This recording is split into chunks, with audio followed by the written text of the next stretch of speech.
Welcome to the Epic Vision Zone. Having grown up in a creative family, it's not surprising that today's guest has found her calling in the world of fashion styling and personal style branding. Hollywood has been hiring her to dress their actors for the camera since 1996. She has worked on several television shows and movies, including the hit TV shows Modern Family, Beverly Hills 90210, 13 Reasons Why, My Name is Earl, and Bones, just to mention a few. Taking her career experience and her natural gift of being able to transform a person's image, she is now coaching entrepreneurs on how to genuinely connect with their audiences by helping to authentically brand their image.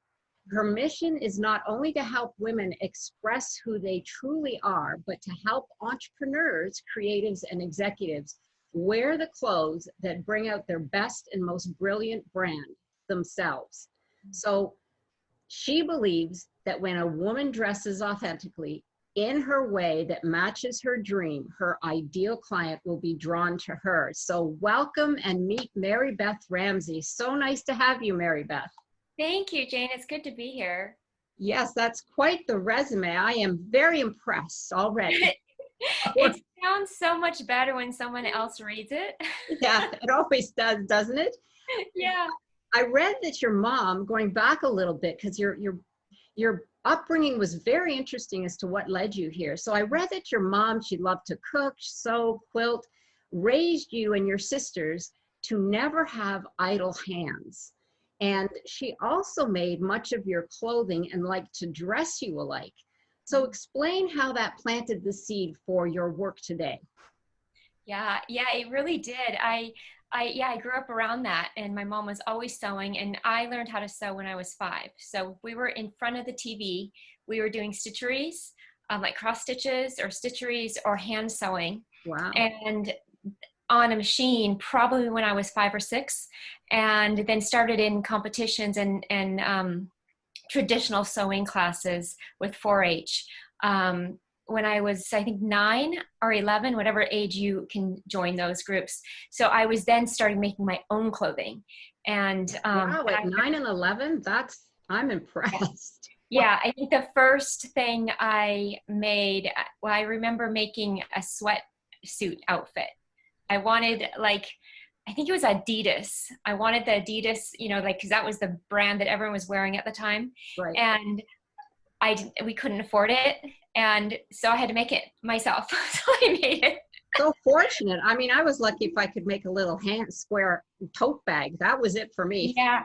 I remember when I was old enough to get into the traditional sewing class and not be taught by my mom, everyone was making like a pillow or something very simple, and I was making like I had to make that because I was in the class, but my skill level was so much higher than everyone else was at that time. Yeah, and it was just me. It was just who I was and how I grew up. I didn't think it was special at all. Well, and you said in your story that because your mom dressed all of you alike, you felt that you lost your identity, or that maybe you didn't have an identity. Maybe dig into that a little bit, because I think that's really where you got a lot of what you do today.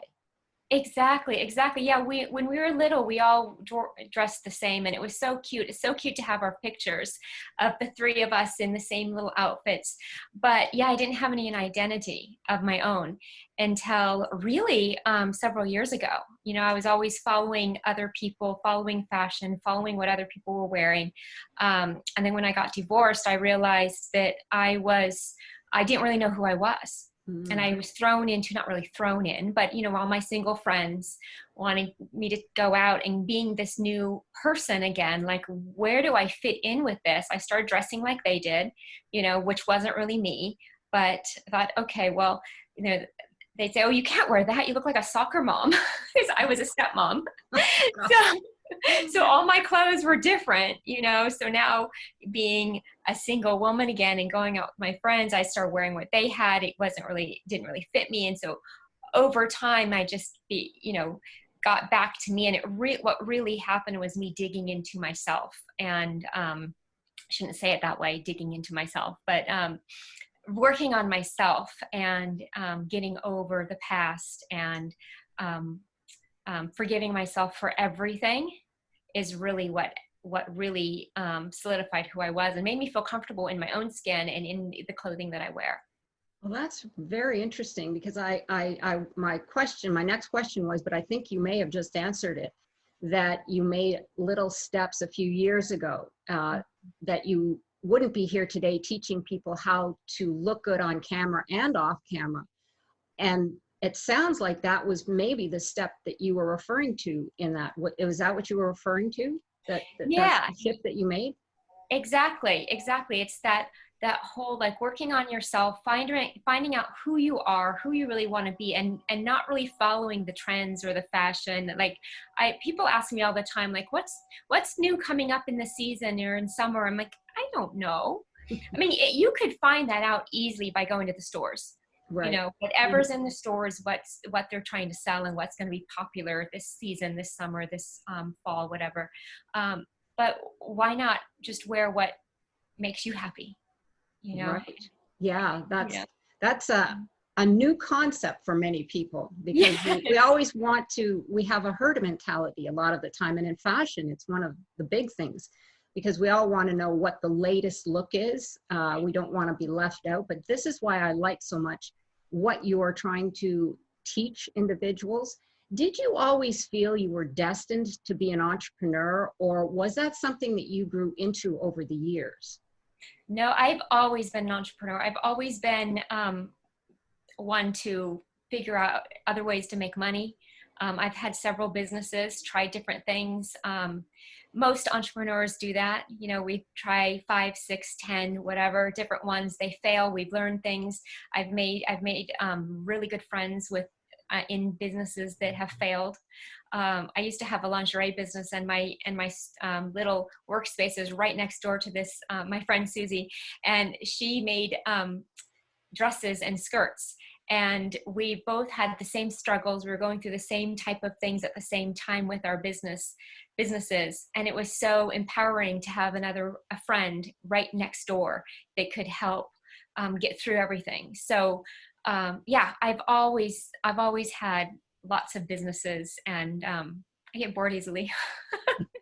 well, but just the fact that you have had the businesses and that you have failed, but you really didn't fail. You just haven't found the right fit yet, because many of us, and I'm speaking about this because we have many entrepreneurs and people who may be looking to either start a business or are in business, and to pick yourself up and to keep going.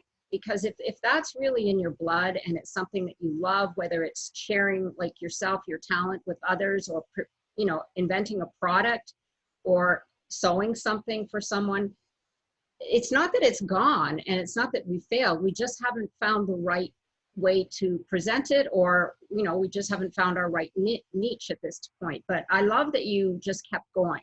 You know, that's a really valuable lesson for a lot of entrepreneurs and even women changing in their careers, because that's the word failure is always got a negative connotation. And, you know, sometimes we let that take root in us, and it's like, no, I can't try again, because if I fail again, what are not only people going to think of me, but what am I going to think of myself? But I just love your spirit. Oh, thank you. Yeah, and it really does grow us. You know, the things that I learned back then and in my other businesses have, you know, are things that I don't necessarily need to learn again, or maybe I am learning them again because I didn't really learn them before. So it all is these stepping stones to bring us to who we are today. Exactly. Well, as a creative and an entrepreneur, how did you come to the type of unique service that you provide? Speaking of experiences, and, you know, we never throw those away, whether we believe it or not. We always bring what we've learned with us.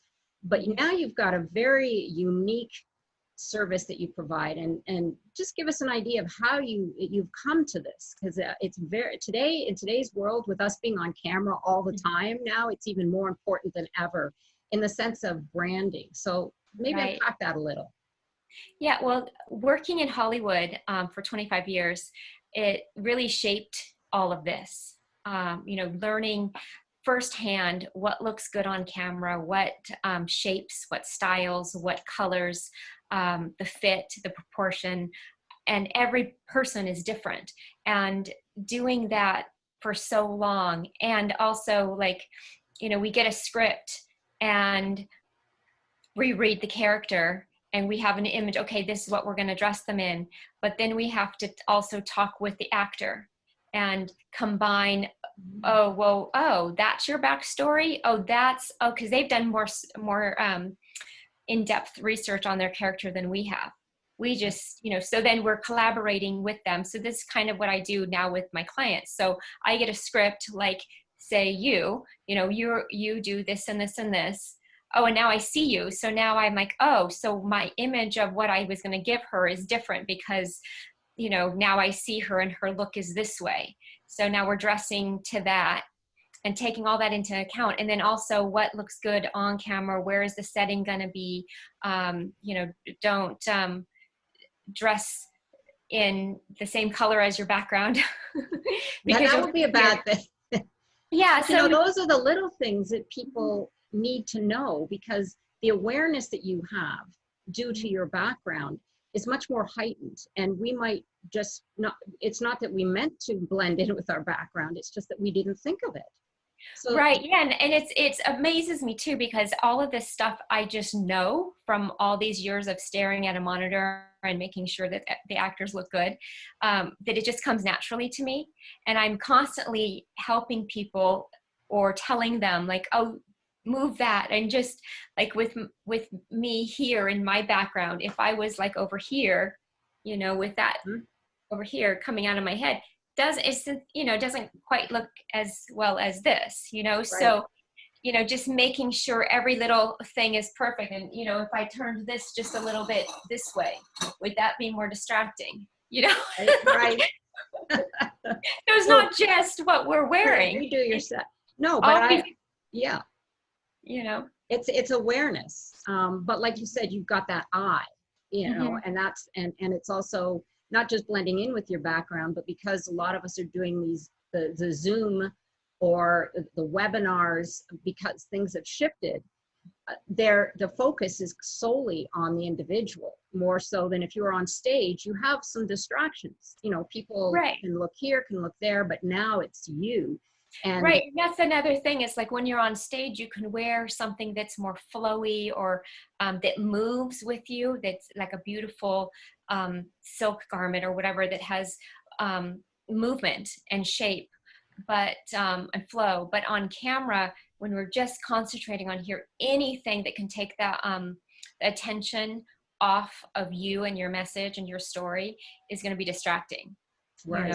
So a lot of people I'm hearing are wearing big earrings because they think, but when they move, like if I had something like this dangling right here, and every time I'm like, it's so distracting. And then one is maybe caught in your hair, and then you're like, ow. Yeah. But you don't want to move it because it'll draw more attention. But that's a good point, actually, because, lately I've been watching a lot of video and webinars and Zooms, and you're right. I love large earrings myself, but I know that they're a distraction because I end up watching the earring and I'm like, oh, what's the, it swings, or I'm liking it and I'm not focusing on the individual. I'm focusing on the earring going, I wonder where she bought those. Exactly. Where'd you buy them, or the color, or what print is on that? Or, a lot of people say that with what you have in behind you too, is like, if you have a photo, people are going to look at who's in the photo or what the plaque says. And right. Yeah. But you have to have a little bit of personality behind you too. So. Yes, exactly. We need a little bit of depth because apparently our eyes get tired of just focusing on the one thing. While we're on the subject, tell us about patterns in the camera, because I know that that's something we need to be aware of. Yes. So what happens is, it's called strobing, or moire is the term that we use in Hollywood. And it's when a high contrast is together. Like if you know what a houndstooth is, or a pinstripe, everyone pretty much knows what a pinstripe is. If it's a narrow pinstripe, like a a black and a white, or even a navy and a white next to each other, or a dark pink and a white, something really dark and something really light next to each other, the camera makes it look wavy. And you've probably seen this, where someone has a shirt or a blouse on and it starts to move. And that's really distracting. And even when I held this up, it kind of does that. So see, if it's just hanging straight, it still kind of moves. Yes. Yeah. So it's not just print. I didn't even know that that did that until I brought it up.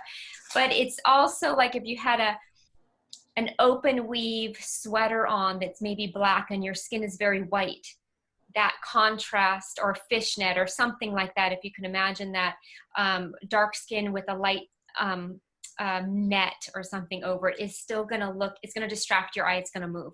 Right. And even with a tie, a man wearing a tie, anything that you have on, or earrings, anything could do that. And what about polka dots? Polka dots the same. You really just have to test everything, because if it's a large print, I had a polka dot in here, it's not in here anymore. If it's a large polka dot print, it may not move. Or if it's a polka dot that's like maybe gray and black, that's not going to moray. But white and black probably will. So what I do, like, and even prints will, any print could. So I had a print blouse on earlier, and I put it in front of the camera, and it didn't move, but I didn't really feel right in it. It's like the same thing of like, what are you going to wear? What feels comfortable to you? You might have the outfit chosen. Like I had it all steamed out, ready to go, put it on for this interview. And nope, it wasn't my personality for the day. It didn't work. But the print did work, you know? Yeah. So the colors were all kind of muted, and they weren't too distracting. Right, right. Well, those are great tips. You know, everybody needs those today, and thank you for sharing them, because I know that there's those are the questions that people don't always ask, but they are things that people do need to know. Right. So yeah. So really, like before, if you have an on-camera interview or a meeting or whatever, and you want to be presentable, try the clothes on like an hour before.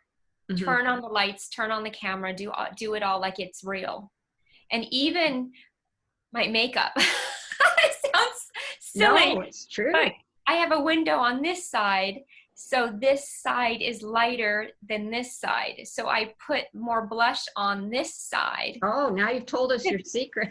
Yeah, I did. So now, I don't know if you can tell, to me, to my eye, it looks more even. But when I first turned on my camera, I was like, oh my gosh, it looks like I'm naked on this side. It looked like I didn't have any makeup on this side, because the light blows it out. Right. Makes it disappear. So yeah.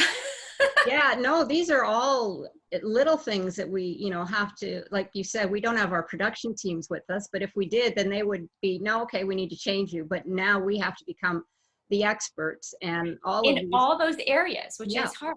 Yeah. I mean, if we have them at the forefront and we're aware, you know, over time, it's not difficult. It's just being aware, so that when you're going through your closet, you want to stick to solids, you know, you want to, you know, stay away from patterns and certain colors. So we'll move on, because we'll come back to a little bit of that later on. Okay. So you say it wasn't until recently that you truly came into your own style. And then we touched a little bit on that, but you said that you were able to clear out the blocks, the ones in your closet, in the form of clothing. Now, I thought that was really interesting. So what do you mean by the blocks in your closet?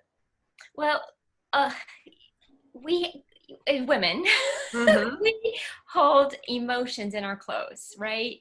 We're, you know, like that item that you bought on vacation, but it's not really you, but you bought it. In the moment you bought it, it was you loved it, you've never worn it, but you don't want to get rid of it.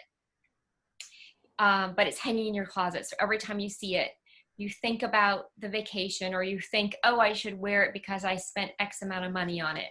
Or like any of those items, you know, an item that, you know, maybe all of your clothes cost a lot of money.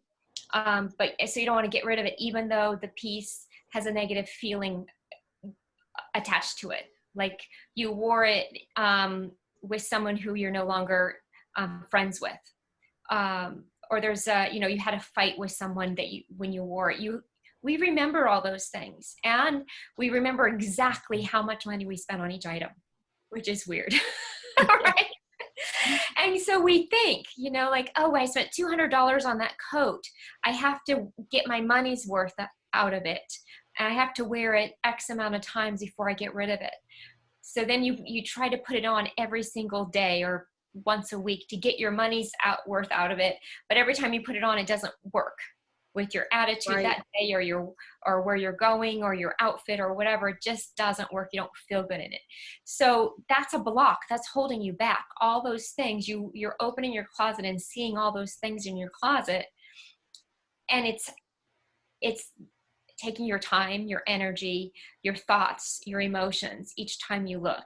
So it's best to clear it all out and start fresh. That's fascinating. Mm-hmm. Because you said that a lot of our clothes are from different lifetimes. Like it could be from a different career or relationship, Mm-hmm. and the effect that they had on us at that time. And you use them, I like to say, use them or lose them. But also, though, you're saying that when you put certain things on, that you're bringing that memory or that feeling with it. So it's good because they become blocks, which is very interesting. And it's something I think that all of us could get a few tips on. That was actually my next question. If you could share with the audience, walk us through a few action steps that we can take at home to help us get started. Okay. Yeah. So first, I like to go through and just, like, a lot of people say, take everything out of your closet and then hold each piece and decide and put it back in. But I think that's way too overwhelming. You look at it and you're like, oh, and it'll stop you right there. So the way I like to do it is either take out sections, or just keep everything in your closet and go through each piece. So you're not having to redo it. So as you get to each piece, if it's a bad memory, take it out. And, you can deal, like I take my clients through like a process and help them actually deal with the feelings too. So you can put it away. Interesting. Mm-hmm. Yeah, not just like, okay, time to get rid of it. And I used to do that, but it's like, no, there might be a little bit more to it.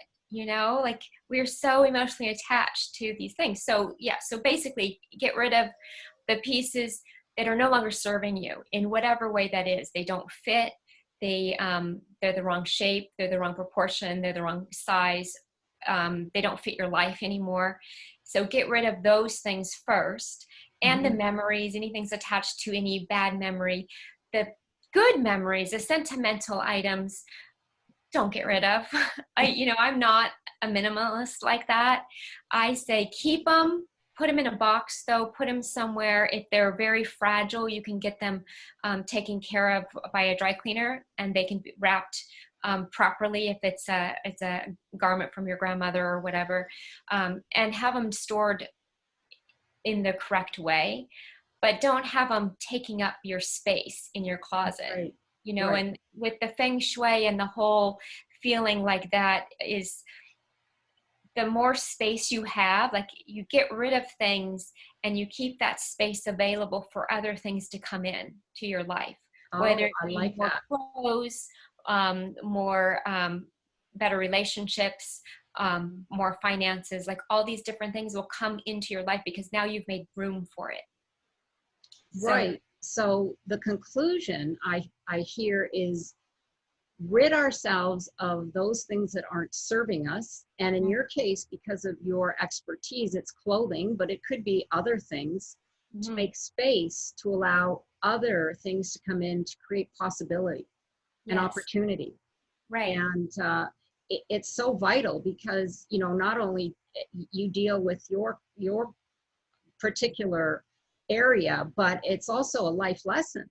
And, with women particularly, because we do love our clothes and we tend to just keep collecting them and don't make the space for ourselves, but also makes the space in our lives. And it makes it less hairy when you're trying to find something to wear, quite frankly, if you don't have all that stuff in there. But Exactly. Exactly. And a lot of us, we don't know what to buy. So yes. we know we need to buy something. We need an outfit for whatever, or like right now we need tops for Zoom, right? Mm-hmm. Lots of different tops. So we think, okay, we need 20 to get through the next month. Okay. So we just start buying. And then when everything comes in, since we can't go to the store really right now, all the clothes come in and you realize that you bought, 5 of the same shirt.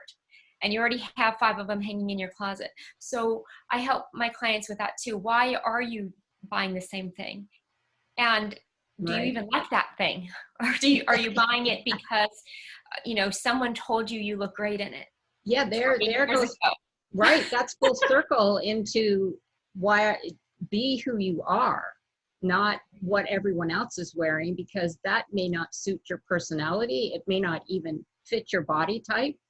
But right. Yeah, that's, you say, why did you buy it? And they might say, well, because that's the hot fashion. But then you have to bring them back to their brand, Exactly. Well, because we'll get into that a little further down. So I don't want to get too far into that. But yes, absolutely, the branding. And we're going to delve a little deeper into that, because for us, I think that's what's going to be most fascinating about this segment. But I wanted to ask something about what's on your website, because I think that every woman could use this, but I want you to explain what it is. You say that you're not just a stylist, that you're also a clothing therapist. So it sounds really interesting to me, and give us some insight into the profession of a clothing therapist. Well, I kind of made it up. I love it. I love it. It's like basically what I was just saying. It's like I help you. Oh, that's right. You said. Yeah, so I help you figure out who you are, who you want to be, get rid of the things that aren't serving you in that image of yourself and your image, your branding of your business. And then, and the therapy mostly is like getting rid of stuff. But then it's also some of that, what happens to my clients when they finally, when they get it.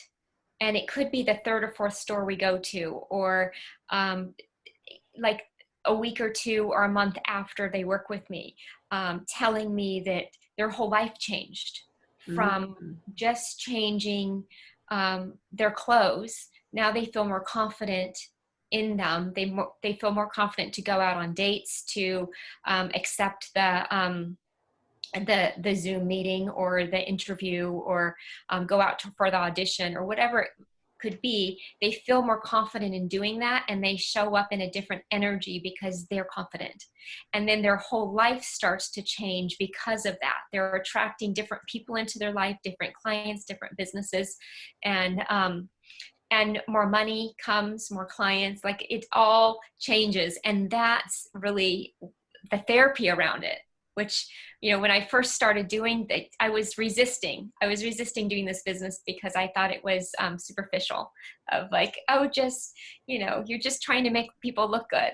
Well, yeah, but it really is everything else involved in it, like as women, we know when we put on a dress that we feel amazing in, and then we get compliments, that just makes us want to wear that dress even more, and we feel good in it, and it's our go-to dress. And no, you're right. It shifts our whole energy. I mean, that about putting on a piece of clothing and giving you confidence. It's almost like the superheroes, they put the cape on and all of a sudden they have their power. Well, you put something on that makes you feel good, and that in turn gives you confidence. Or, you go out, if you're building a relationship, and like you said, that is something that makes you feel either sexy or attractive, then you give that kind of energy. So what we wear on the outside is very important. And what I like with what you're saying too, is you take it a step further, that it's not because you're wearing the latest trends, but it's because you're wearing who you are. Right. Right. And it does go right back into Hollywood too, because the actors, when they come in for fittings, we go out and buy all the clothes that we think they should wear. their character would wear. And then they come in, and when they start putting them on in a fitting, there's this thing that happens, and it's like, it's not right. It's not right. And we all know that. We know, no, that's not right for the character. Now that I see you here, now that we spoke about the character, or us speaking about your business, now we know that that's not right. This is more right. Okay, maybe we need to go shopping again. Maybe we need to rethink this, because you're not going to, if you don't feel right in the clothes, then nothing's going to be right.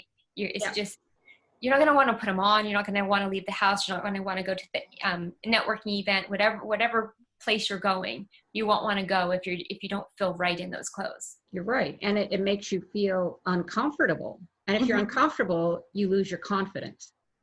So they're not. Right. And that's the good thing about wearing what you're comfortable in. Like, if everyone else is wearing a suit, but you don't feel comfortable in a suit, you shouldn't wear a suit. You could wear your version of the suit, but, if you're not going to feel comfortable in it, don't wear it. Yes. You have to find your own little way around your look. Exactly. Define your look, which is true. Yes. But Kardashians have done very well at that. Yeah. So we could take a lesson from them, only now they're setting trends. So a lot of people try to copy them. Not that, I'm up there with them, but it's an example of, people who dress the way they feel, and they're branding themselves all the time. I have to give it to them in that respect. So that's a good example of branding through your appearance. Definitely. We'll unpack that in a minute. As entrepreneurs, creating a brand identity is a crucial first step in marketing ourselves and our business. There's the look and the feel of our product and services, but there's also the image that we portray to the public every day. So can you explain on that and share a few tips that will help us enhance our brand through our personal image? Right. Yeah. The more cohesive and consistent your brand identity is, the easier it is for others to really understand and connect with your company. And it can attract and influence those, the customers and clients that you want.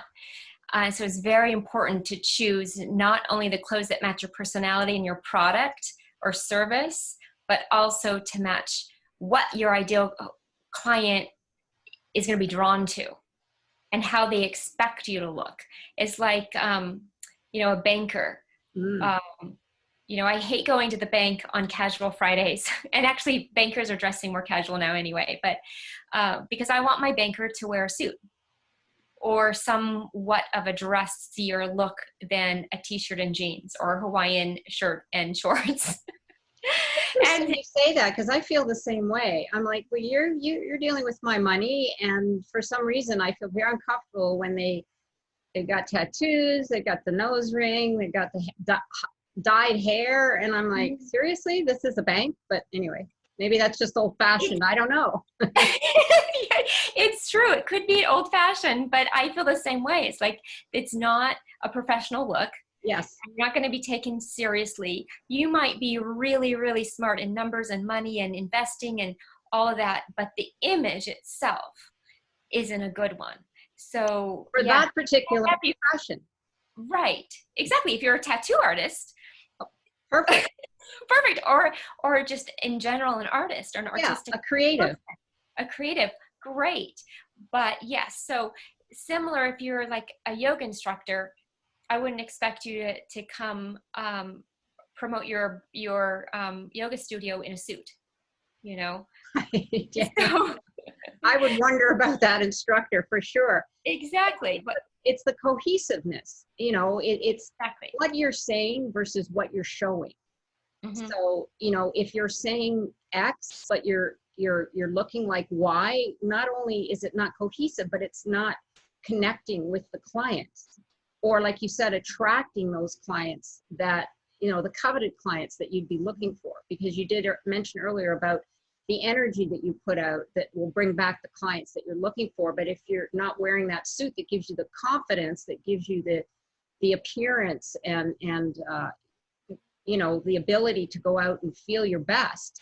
then you're not going to draw those clients to you. So it's all connected. It's very, very interesting. I love it. Exactly. If you're wearing a suit because you think you need to wear a suit, you might attract a client or two that thinks you should wear a suit, but you're not really going to connect deeply with that client. Right. Because you're not going to feel comfortable. So you're not going to be authentic and as open and as raw as you would be. Exactly. So in your words, how do your services help entrepreneurs with their brand? Because I feel that this is something that really sets you in a different light. Your services are very unique because you're building around a brand as opposed to just not just, but you say a stylist or a therapist, but this is brand building. So give us some insight into that. Well, building a brand is very unique because we want people to recognize our brand immediately. And it goes from, who we are, but also like our website, our fonts, our logos, the colors, the images, all of that. We want them to know as from afar, like Nike, you know what the logo looks like and you can see it from a distance. Mm-hmm. So that's the repetition of that is, we are our brand, and an image is that. So we need to be cohesive with that, with our clothing, with our brand, with our website, with anything that we put out. Right. It's like recognizing a cereal, mm-hmm. Your favorite cereal at the grocery store. You want to be able to spot it. Right.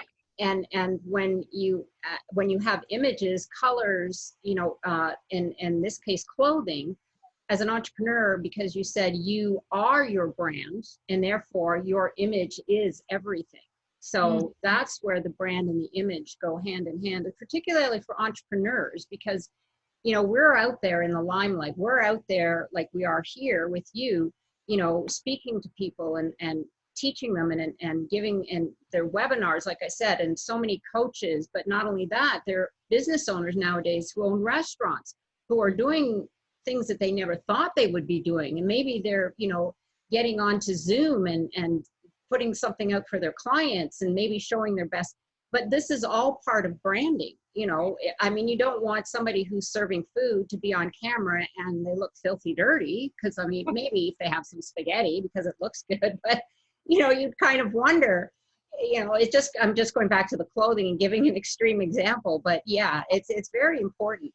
So what are transformational styles? I'm curious because we've talked a lot about image and branding, and you've got something on your site that says you like to deal with transformational styles.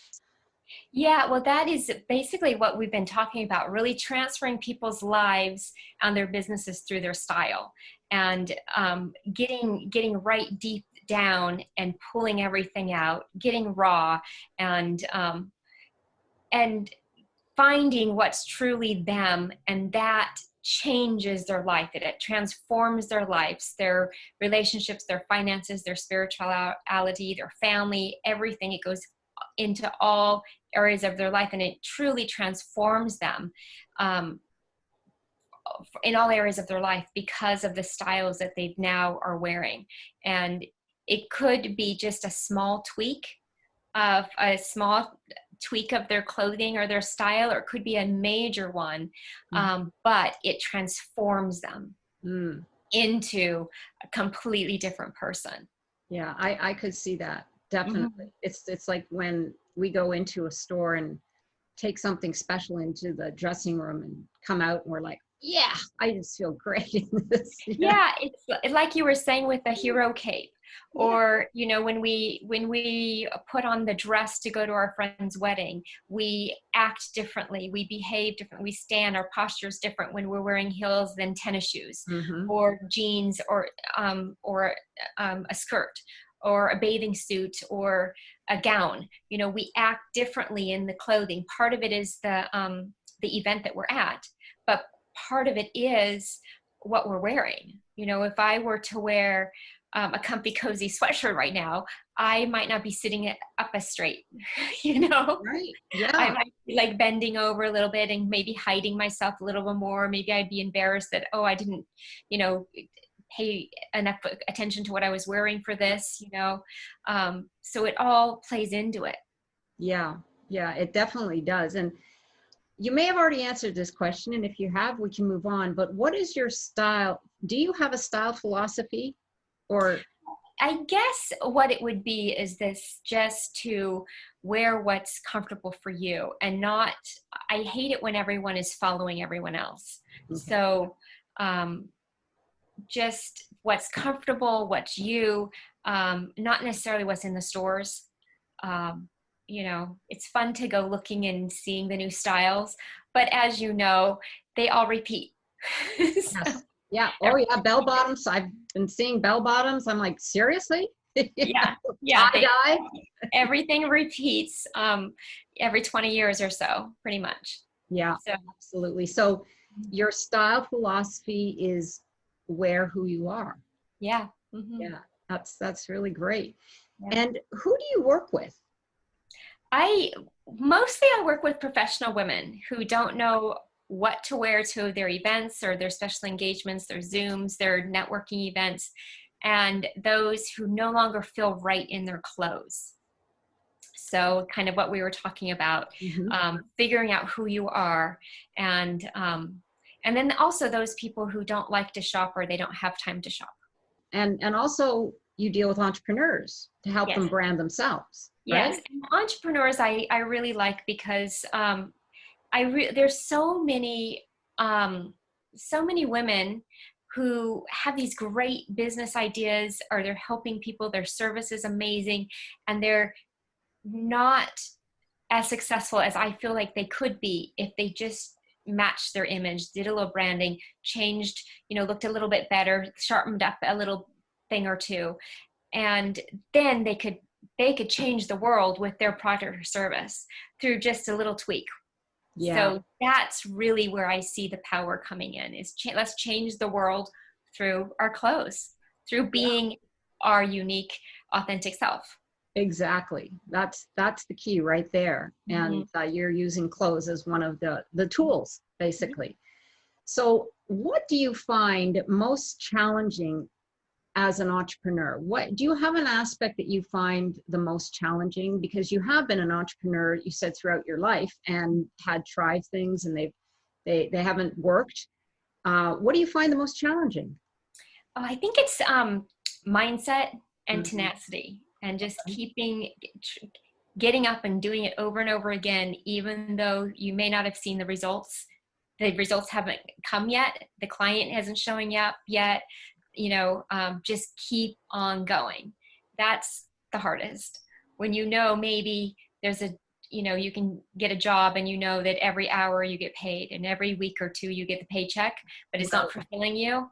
Mhm. But you know, in owning your own business, there could be a big payday, but you just have to wait. You just have to keep doing the little steps, keep going and going and going to get to that. So Right. that's, I think, the hardest, knowing that it's coming, Yes. No, and staying the course.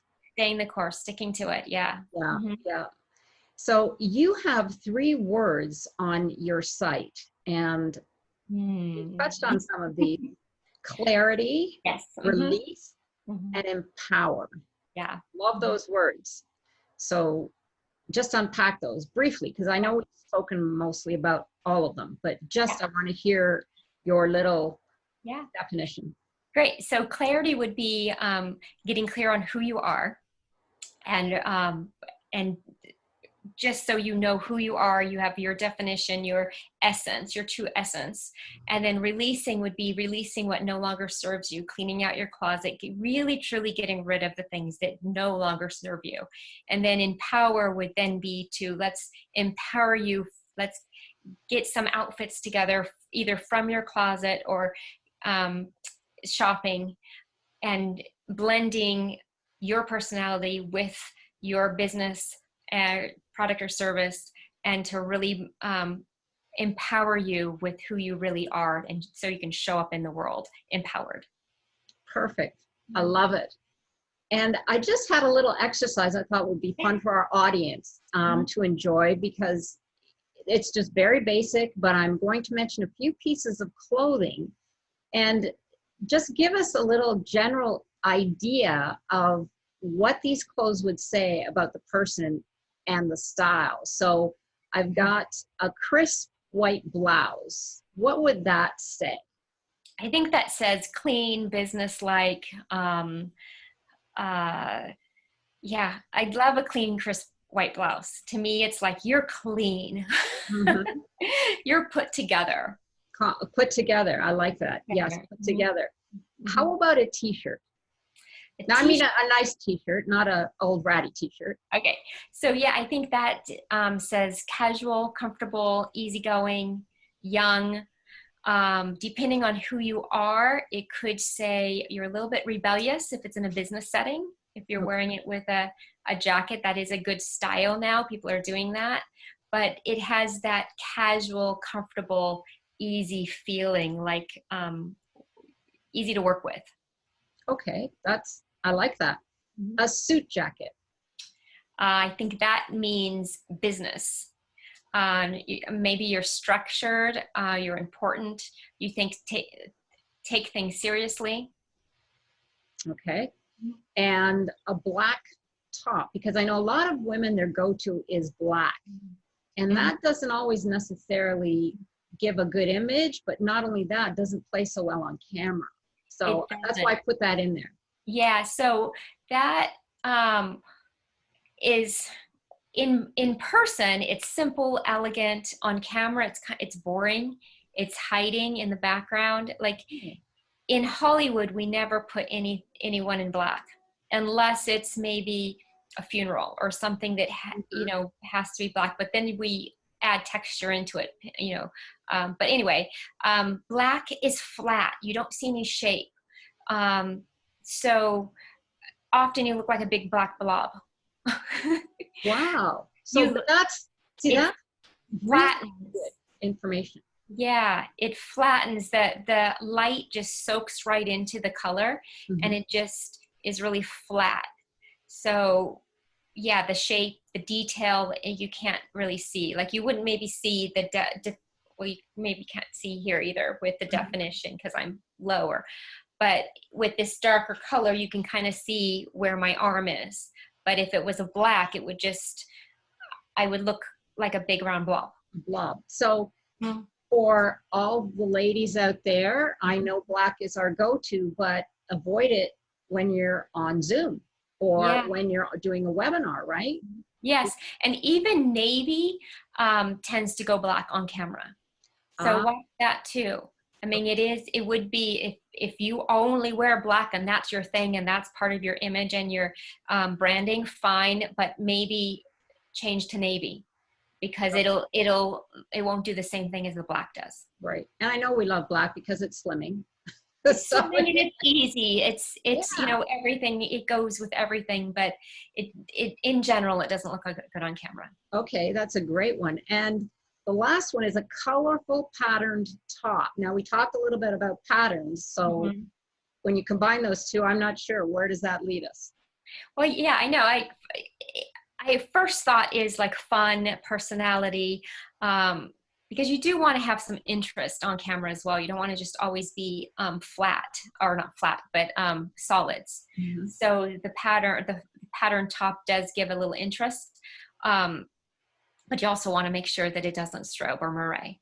So you can do patterns that are similar in color, navy and blue, or or not dark and light next to each other. Okay, so like a light blue and a light pink might be good together. Okay. Or a white and an off-white. Yeah, that's right. Yeah, so that's a good tip, because we were talking about patterns, so it made it sound like you shouldn't do any patterns, but as long as they're not contrasting. Right, as long as they're not contrasty, and always put them on front of the camera, in front of the moving camera. Don't just take a selfie of yourself, because in a still photo, you won't see that. You may not see it, but in front of the camera, like we often do in Hollywood, a camera test. So if there's a shirt, a blouse that we purchased for someone and we want to, in like when we hang it up right in front of us, it might look like it moves. Well, let's do a camera test and make sure it doesn't. So we take it, we actually walk to set with the camera, wait for them to have a break. Can we do a camera test on this? And we hang it, we just hold it in front, move it back and forth. Okay. And the camera guy will say yes or no. Okay, so it's as simple as that. It's not that you have to wear it. You just hold No, it. you just, yeah, like with this, like I just sit in front, open your computer, turn the Zoom on, turn on your lights, and just, you can just hang it in front so you can actually see what's happening on camera. Right. Hang it in front of you or put it on, either way. And pay attention to, like, I had one on that seemed fine when I was big, when I did the test and I was in the big frame. But because it was a group Zoom call, my picture was this big, right? So it was smaller. And then when I saw that, when the meeting started, it started to move. So I got up and ran and changed because I can't have a strobe shirt with my profession. Oh yeah, no, that would be bad. Right. Interesting. So if it shrinks down, it could be, well, no, that's getting very complicated. Yeah. I know. So it's like, if you think it might, don't do it. Yes. Yeah. It's better not to than to, take the chance, because the last thing you want to do is be the distraction, and people don't take you. Well, not only do they not take you seriously, they don't want to look at you because you're giving them a headache. Exactly. So do you have any closing thoughts for our audience? Because I mean, I've learned so much, but do you have any closing thoughts that you'd like to share with our audience? Yeah. I think personal style comes right down to what you feel best in and what truly brings out your best. So pay attention to that, and think about what you want to say to the world, and then find clothes to say that. Right.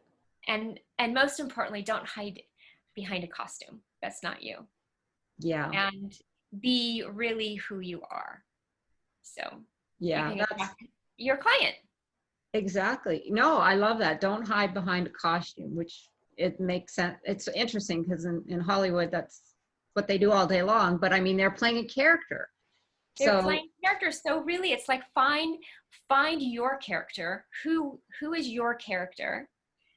And then become that. I mean, you can have some fun. Play with it. Yes. Yeah. And try some on. It's like, what your best friend wears might not work for you. Mm-hmm. So try it on. If you like, different things, try it on. See if it works. Right. If it doesn't, that's okay. Move on. Right. But the thing is not to get so serious, because we can have some fun as we're learning who we are, because we're always evolving. Who we are today may be someone different than we are a year from now. I know I'm different than what I was a year ago. I mean, so we change as well. So maybe, and who doesn't like to have fun with clothes? I mean, I know some women who don't, but I do. Clothes and fashion should be fun. Yeah. There's so many fun clothes out there. And if you have the personality that can handle that, and be behind all that, and your client is fine with that, and it works with your business, do it. It's so much fun to see the personality, and like it's not really me. I'm pretty much straight, but I so love the people who just like take the risk and wear whatever they want. Yeah. It just makes me happy. It's funny. It makes me happy too. I know people like that, and I just love the way they coordinate something and put their whole outfit together. It's so funny because I always say to my husband, that outfit doesn't look good on you. And he says, men don't wear outfits. I'm like, okay. It's automatic when it comes out. But anyway, so I did want to ask, how do you still work with clients virtually though as well, right? Because now that we've got life has changed somewhat, and I know it will go back to normal soon, Mhm. but you can also deal with clients virtually. Is that correct? Yes, yes. So what I do now is I help women do a closet detox through Mhm. Zoom. And so that's one of my packages I offer. And then I also do a longer 12-week program with my clients to help them do the whole process that what we were talking about, clarity, releasing, and empowering. Okay, wonderful. And I have 4 final questions that are fun, and Okay. we ask them of every guest. Uh-huh. And the first one is, if your life were an epic story, what would the title be? Mm. I just tenacity is coming to me, but that doesn't seem too exciting. No one would want to watch it. No, that's not necessarily true. Okay. So, tenacity would be Mm-hmm. your title? Yeah. Okay. What name would you give your character in your epic story? Oh, I don't know. Um, uh, Sydney. Okay. How would you characterize your epic life? Oh, geez. Uh, Characterize it like, If you were living an epic life, what what would would it, it be? what would it be? Oh, it would be elegant and wearing silk all the time and flowy and walking on the sand and with a hat That's and good. a glass of wine. That's wonderful. Last question. If you had an epic superpower, what would it be and why? Mm. My first thought was hearing what people say about me, but I don't really want to know that. I don't care I if don't they know that say that'd it be, anymore. if you could have one superpower, I don't know that that would be it. No, maybe um Nothing, meeting an epic people. superpower. Yeah, I think meeting people that have come before and learning, talking to them and learning um, their wisdom. That's That's really good. Mm. I like that. I would like to have that superpower too. Yeah, isn't that amazing? So thank you so much, Mary Beth, for coming Okay. on the show and teaching us about becoming our empowered self and embracing our authentic style.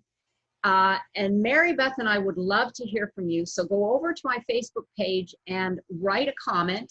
Tell us what your epic takeaway was from this conversation. It may have been more than one. It certainly was for me. And remember, this is where you imagine, create, and build a life and business doing what you love. Thank you again, Mary Beth. Until next time, this is your Epic Vision Zone. Thank you.